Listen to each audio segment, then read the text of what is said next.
Hey guys, it's Allie. Welcome back to Infertile, the podcast. This is episode 236 called Maureen Brown.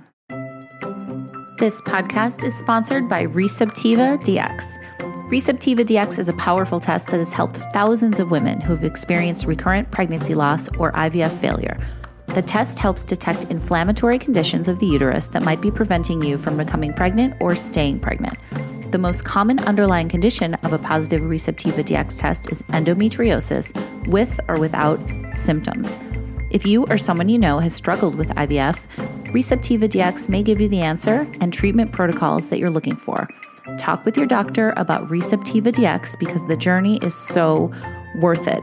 Plus, guys, Infertile AF listeners are getting $75 off the RECEPTIVA DX test. So all you have to do is go to receptivadx.com or download the app RECEPTIVA DX, use code INFERTILEAF23, and you'll get $75 off. Thanks, RECEPTIVA DX.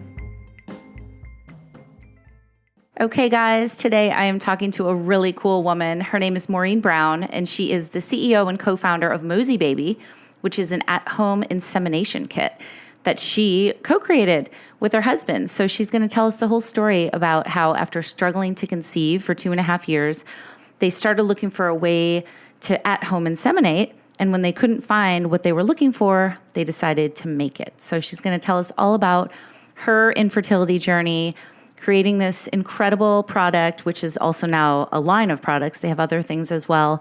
Check them out at mosiebaby.com. But it's just a great discussion. She's really cool. Thank you, Maureen. And without further ado, this is Maureen's infertility story.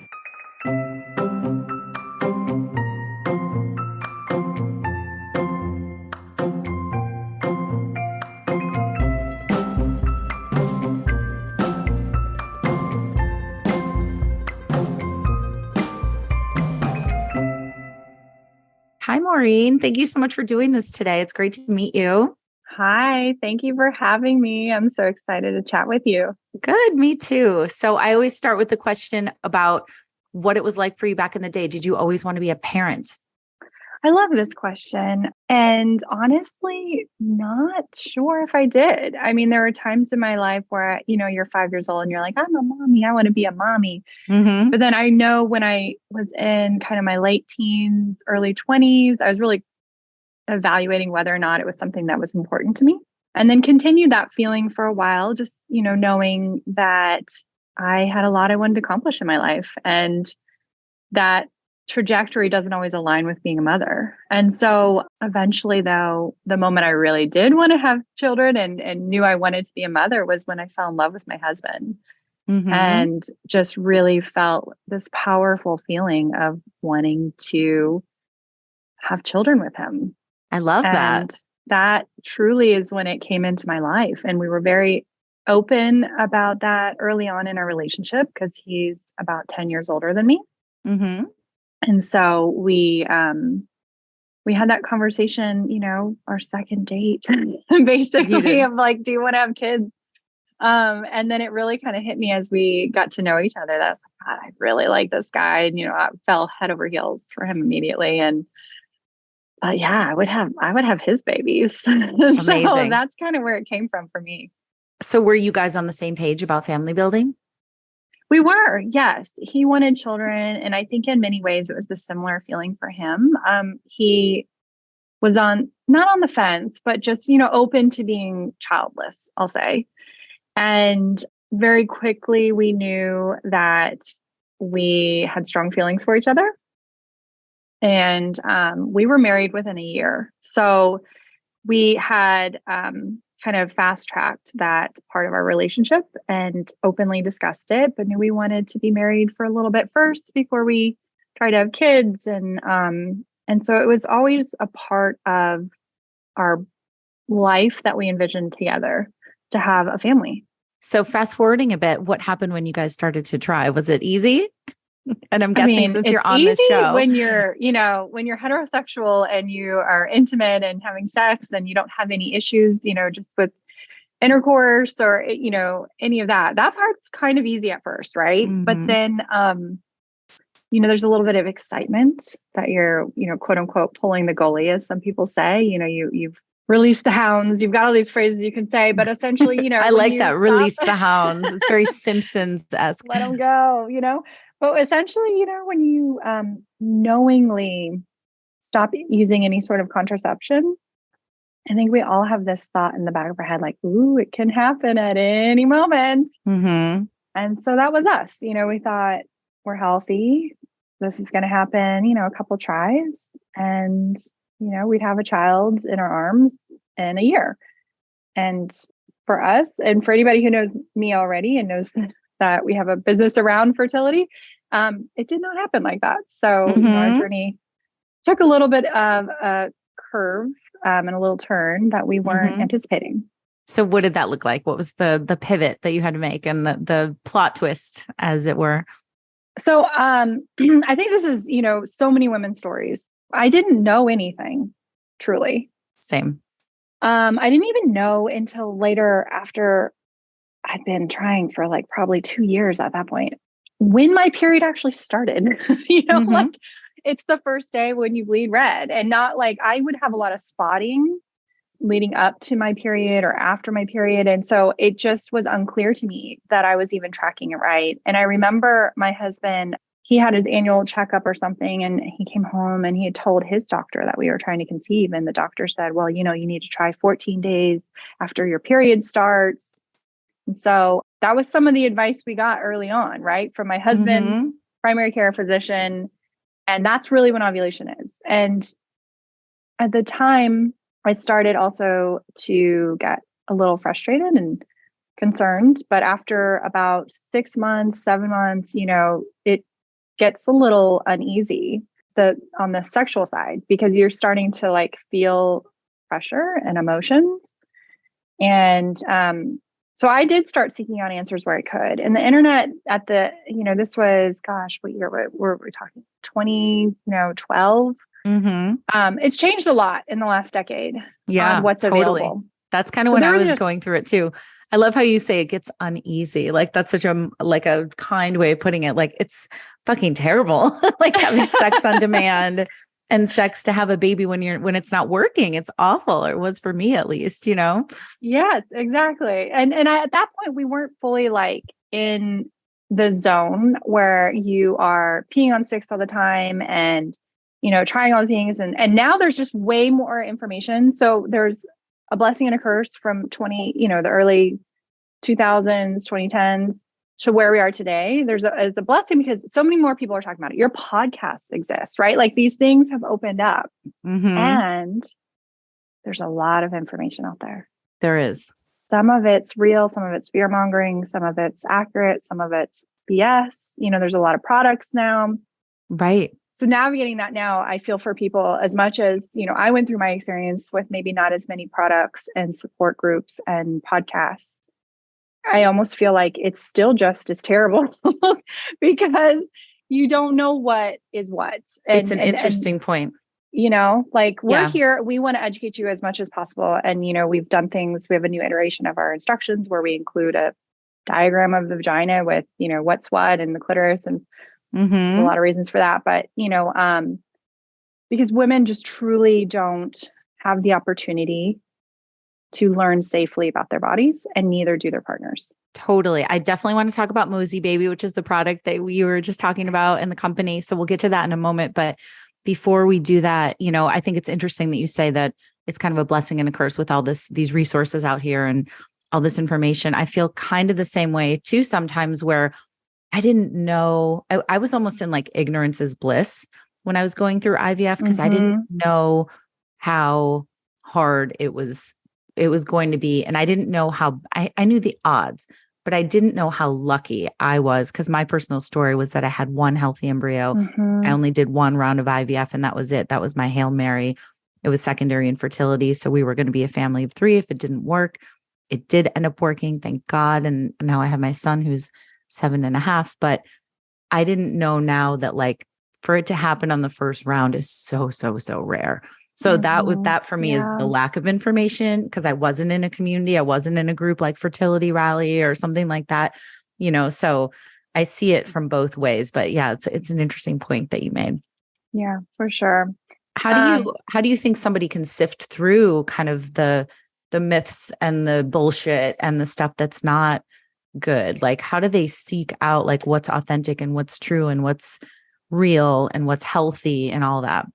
Yeah, I think that's a really good point. Well, one thing, so for those of you who don't know, Mosie Baby is the first OTC, which is over the counter home insemination syringe kit.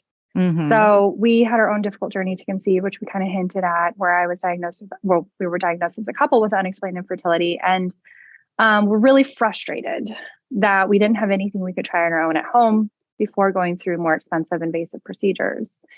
So our first child is the inspiration for our product during that journey is when we came up with Mosie. It didn't exist at the time. And so we luckily have 2 syringe babies, one through IUI in a doctor's office.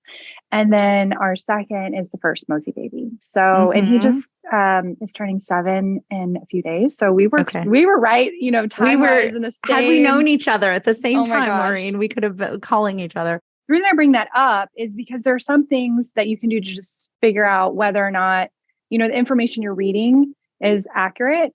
One thing that we do is we make sure we have a medical expert or expert on the subject matter that we're providing an article about, review the article prior to releasing it and putting it on our blog or putting that in our, support materials or email or anywhere where we might interact with a customer.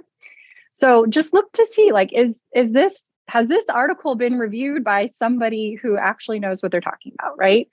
That's a real simple thing you can do to make sure that you're reading accurate information. But even within that, you still want to be aware of, I really appreciate a lot of the approaches that companies are taking and products are taking and people in the field are taking to have an empowered conversation.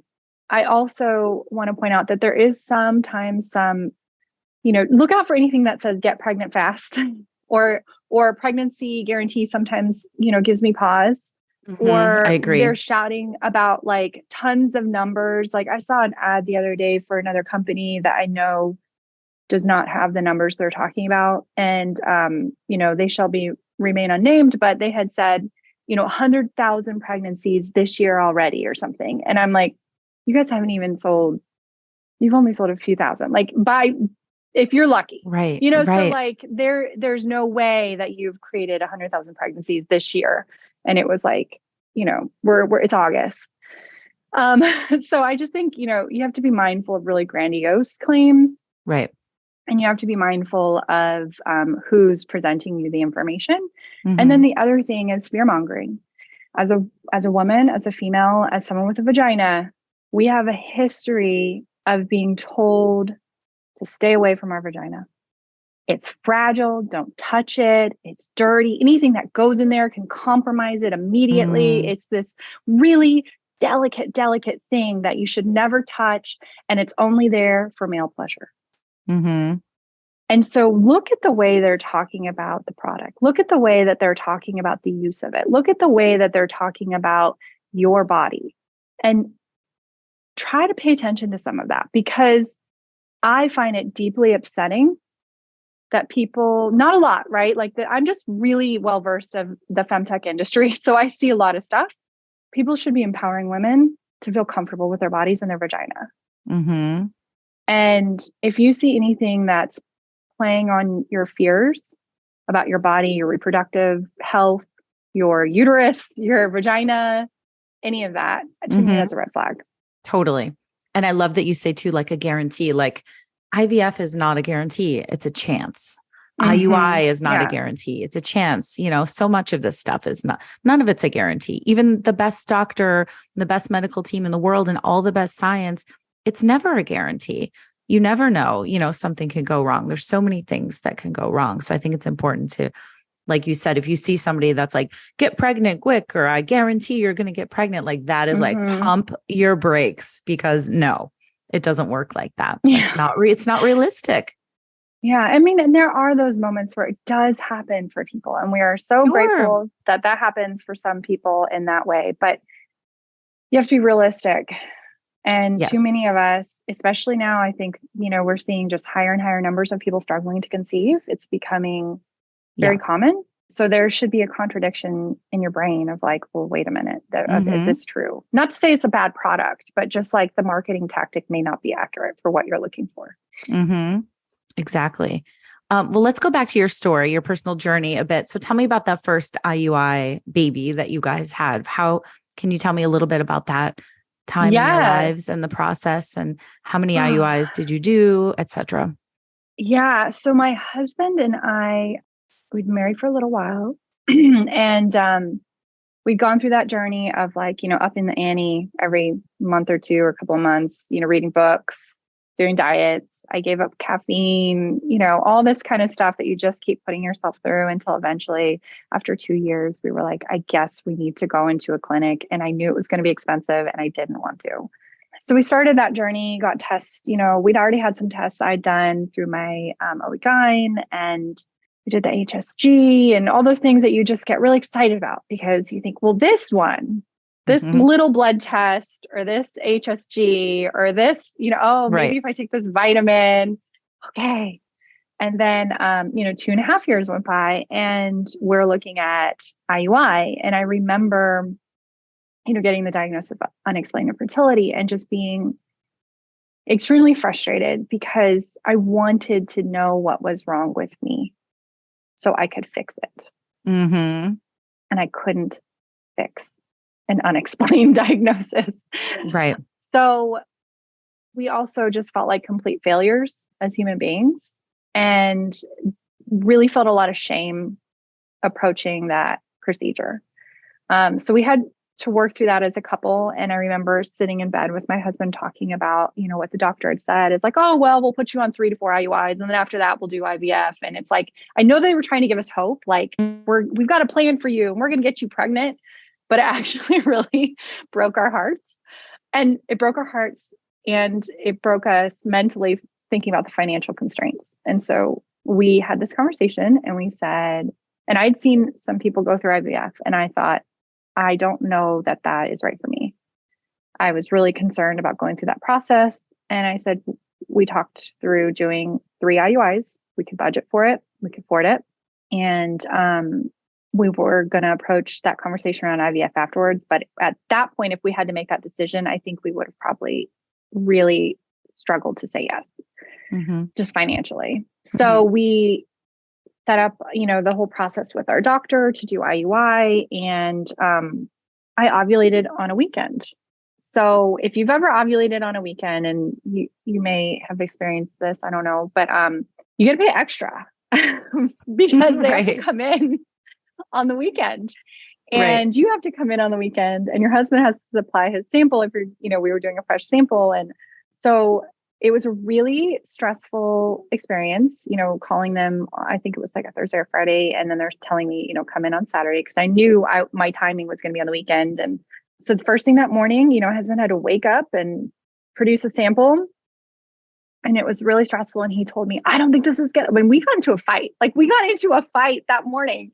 Oh my God. I don't think this is gonna work. I didn't have enough sample. And I'm like, I don't know what to tell you. You have to do it. You have to turn it in, like all that kind of stuff. It's like, totally. Do it. So stressful. Did you get into a fight too? Oh my God. My whole journey, half of my battle was me and my husband almost getting divorced through this whole process because it was so stressful and so hard on our marriage and our sex life and our relationship and everything. And yes, I'm very open about that. It was really, really hard on us. Yeah. And for him too, it was like complicated to have the thought of some other man impregnating me. Like in his mind, it was like a very emotionally laced thing. That's interesting. You mean the doctor? Yeah. Right. So, that's so interesting. I've never heard anyone explain it like that, but that's really interesting. Yeah. I don't know if men verbalize this or think it or not, but I can tell you from our experience and the conversations we've had, and obviously we've had a lot of conversations because of the line of work that we are now in, but when he's had a lot of conversations with guys now too, there was this kind of emotionally driven stress around the fact that there was someone else making that happen. And while I went in, had the procedure, it was by someone I don't even remember their name. It wasn't my doctor I'd been working with the entire time because they were the one there on Saturday, and never saw them again. There by myself. My husband wasn't in the room, and it was very awkward and weird. And I laid there and, had you lay it and think your thoughts of best you can of good wishes for yourself. Right. And then, we walked out of there, and we were a little cooled off at that point. So we tried to be cordial, and focus on other things. And thankfully for us, it worked. And so like you, it was one of those things where we didn't realize how truly lucky we were. Right. In that time and in that process. But it was a relief. This episode is sponsored by True Earth Laundry Detergent Eco Strips. True Earth's mission is to help reduce the billions of plastic household containers that end up in our landfills and oceans every year. They currently have household products to make your chores easier in the laundry room, the kitchen, and the bathroom. So a few weeks ago, guys, I got True Earth Laundry Detergent Eco Strips in the mail. And I got the fresh linen scented and the fragrance free.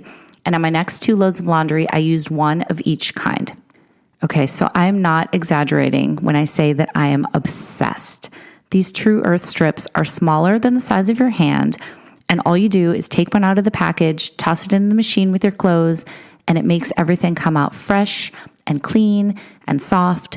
They're so easy to use. And I honestly don't think I'll ever turn back to like a big jug laundry detergent again.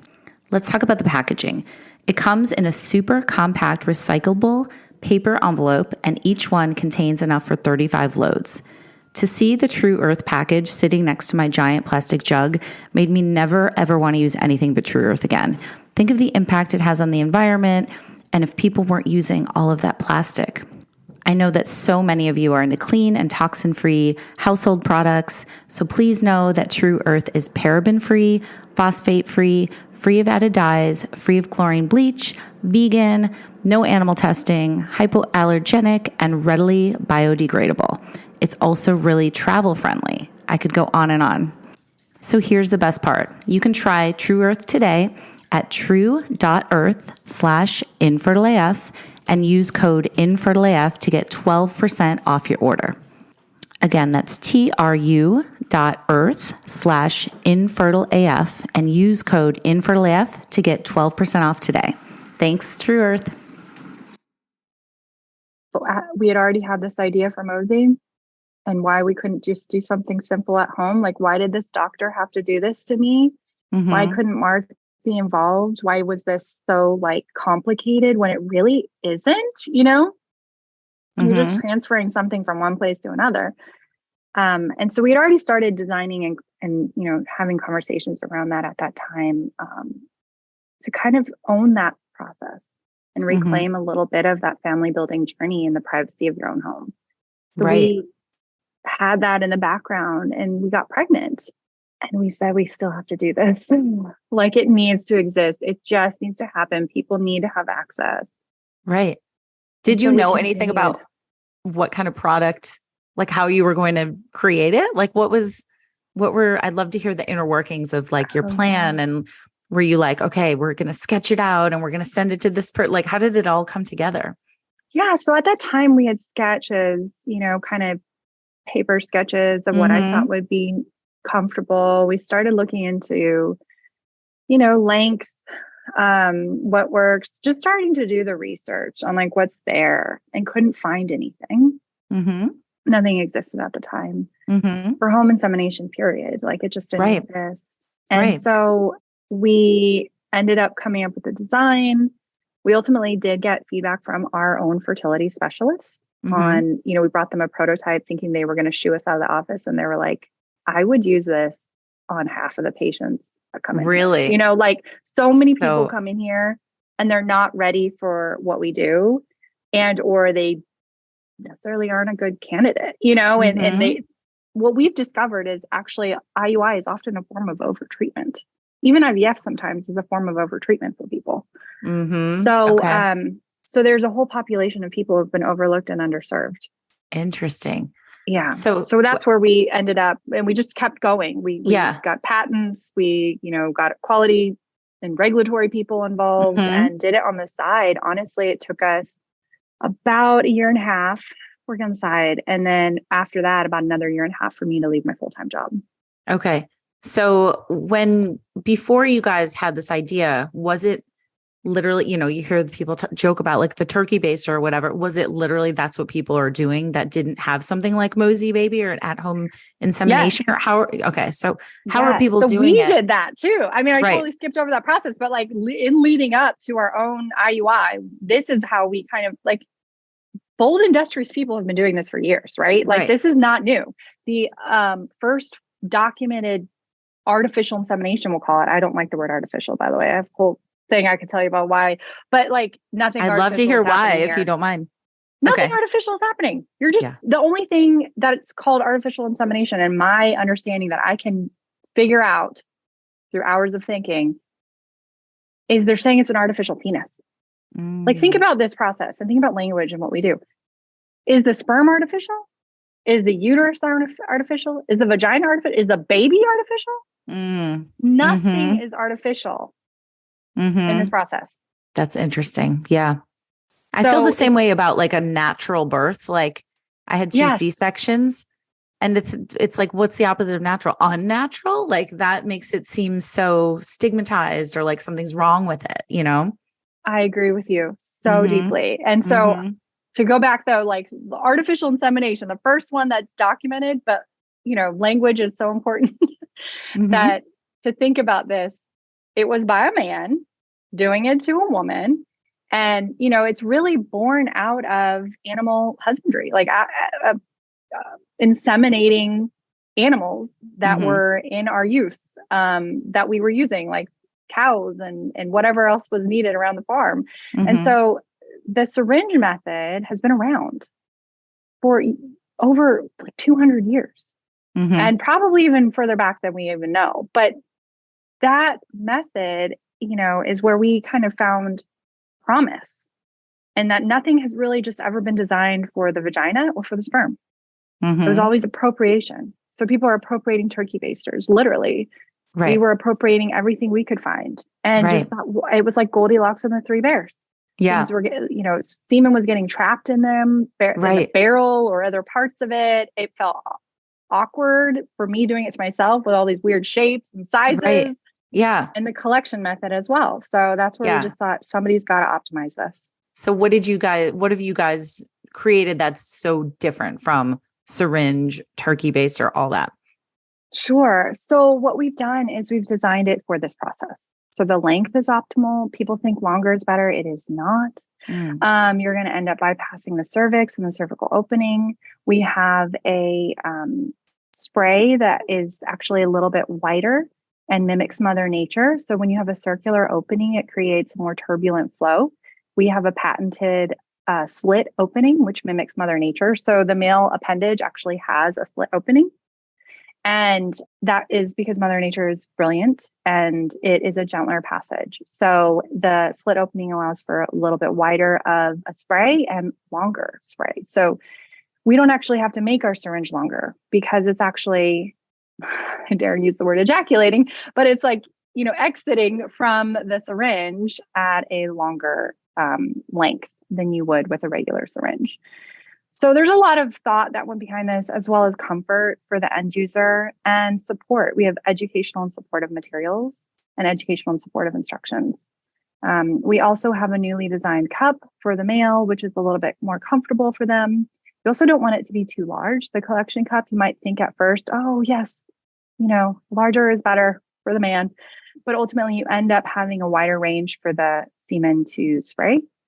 And you really want to concentrate it for the transfer to the syringe. So we have, thought through this process with our kit and really tried to optimize for the people who are going through this and make it as comfortable and supportive and seamless as possible, because we also know you do not have a lot of time to do this. You have a very special window at a very particular time in your cycle, and it takes a lot of coordination.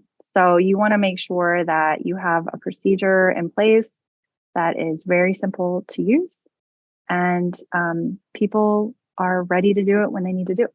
How many iterations have you guys gone through with Mosie Baby since the very first one was created? Like, what number are you on now? Do you guys know? I will say it's been a few. So like between the prototyping and then, since we've been in market, we've had some iterations, some tweaks, and some of that's really minor, like you wouldn't even notice, but we're just obsessive. But this new iteration that we're coming out with is big. It's been a long time in the thinking, long time planning and thinking around it and making sure the instructions and the cup and everything is ready for the end user. So we've had a lot of fun thinking through that. And we welcome feedback too. Like the reason we're iterating right now is because of that feedback and because we listen and we want you to have as best of an experience as you can. And we know that you're doing everything you can to make this baby with love. And we want that to be reflected. We know the syringe and the cup are so much more than a syringe and a cup. And so we value that interaction with our community and, welcome feedback. So genuinely, email us, mosie@mosiebaby.com. Always taking that feedback. We've been collecting little bits and pieces and saving it in a spreadsheet for years. So we do genuinely listen. We just can't move fast all the time because it takes a lot of effort and time and money to iterate on a product. But, we do keep that in mind. Right. Okay. So let's go back to your story again. After you had your first child, and then you said that you used Mosie Baby for your second, right?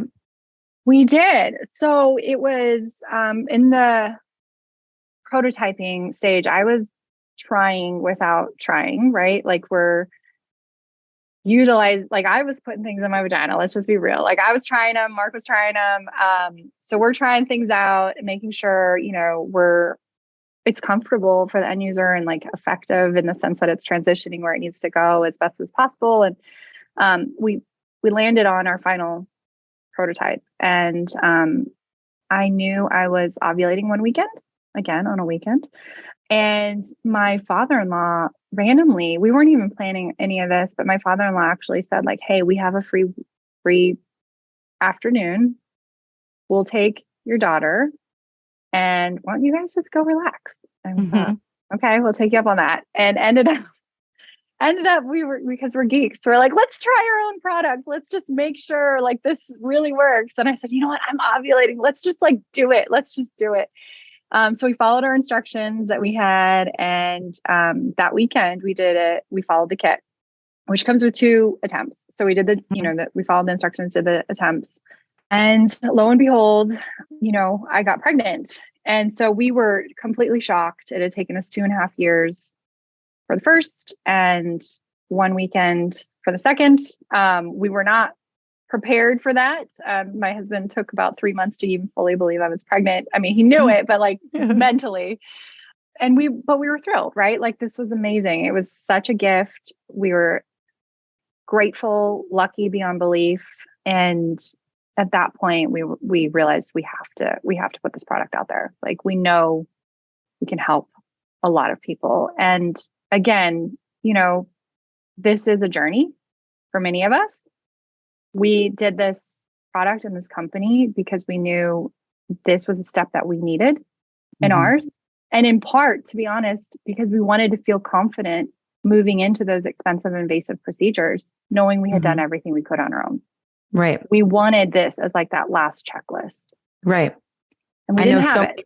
Yeah. I've met so many people who are like, I don't want to move to IUI or IVF yet. Like what else is there? So, obviously you're filling this need that, there's filling that white space, right? Like you came up with something that wasn't already out there, which is so important, especially in this journey where there's so many complications and people are constantly looking for new things to try and different roads to turn down. Yeah. So definitely we've been around now. We launched in kind of towards the end of 2015 and it's been quite a journey for us as a company. We've grown as a company significantly, and in that process been able to help over 100,000 people inseminate privately at home. But ultimately, the biggest success I feel is that this is now a burgeoning market. We're, expanding the market of opportunity for people on their journey to conceive. And that's what we've wanted all along, that there are options for you. Mm-hmm. And you can have that confidence. Maybe it's the first, second, third, last thing you try, but there's a path that didn't exist for people where they can try something that's been, validated and designed for this process. Mm-hmm.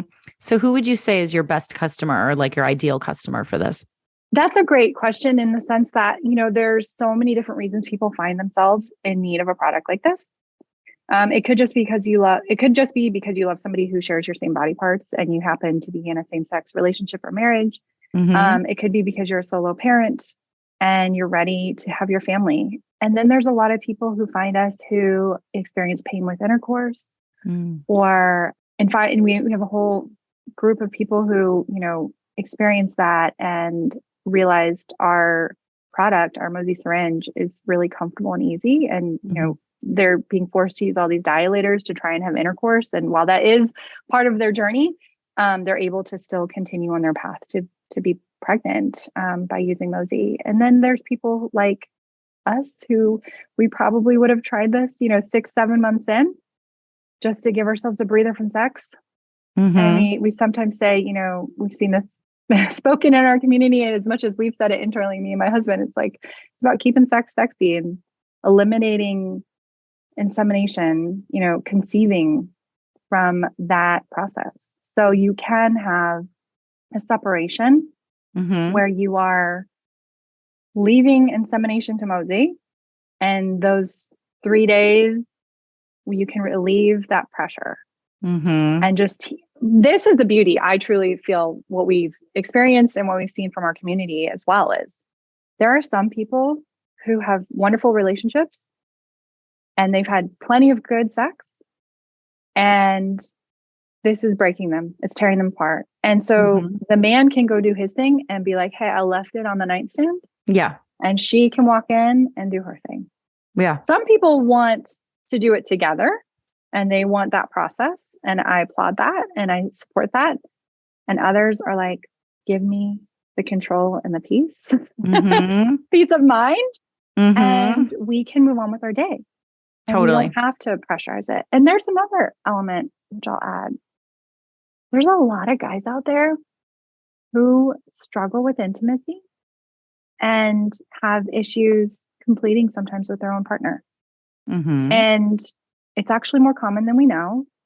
We see this reflected in our communication. It's very stigmatized. They don't want to talk about it. But this actually allows them the opportunity to work through that with their partner. But in the meantime, you don't have to stop your journey. You can still continue down your path. And so he can, complete on his own and then pass it forward to his partner. But then, family building is a journey, and we have so many more family stories than I've even touched on, people conceiving in ways where they're a surrogate or, have a sister who's conceiving for them, and beautiful, incredible stories. Right. And there's just a number of reasons. So we're here, obviously we don't want somebody to use this who isn't right for it. Yeah. So you have to be ovulating. You have to be able to kind of track that on your own to make sure that you're ovulating. And obviously you want to make sure that you, if you have a known diagnosis, you're talking to your doctor about it. We don't want you to waste your time if it's not right for you. And we also don't want you to use this more than 3 to 6 cycles. Like if you're doing this, plan, around that. Like this is a step. It is not something we want you to do beyond 6 cycles max. And that's where you really want to talk to your doctor and make sure, again, there isn't anything underlying that you're missing and you are able to do this process. I feel like I would have used it too, because we were one of those couples where there was so much pressure around sex. And I just remember crying and him not being able to perform because it was like, do it now. And I remember being like, just stick it in. Like it was like the unsexiest thing in the entire world. So to be able to take that pressure off would have been so amazing. So thank you for thinking of this. Thank you for creating it. Thank you for answering all those questions. Is there anything else about your own story or about Mosie Baby that you wanted to share? I just want to say, I know for me, and obviously my experience is not everyone's, but I know for me, I carried and still sometimes carry this shame of not being able to complete what I had been beaten into me since I was a child, of being able to just masterfully reproduce on command. Totally. Right. So I just want to say to everyone who might be listening or in this space, you are enough. You are complete. There's nothing wrong with you. You are okay. It's okay to feel emotions, but do not beat yourself up. Like, give yourself a hug.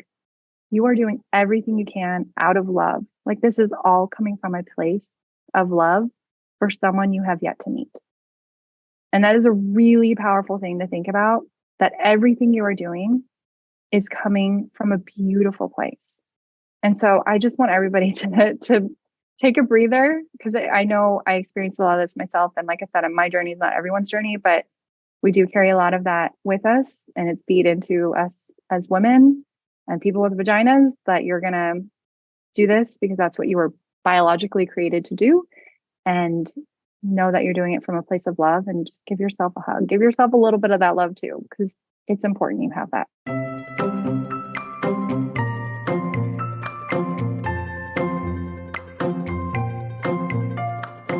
All right, everybody. Thank you so much for listening. Definitely check out Fertility Rally if you guys are looking for a safe space to land.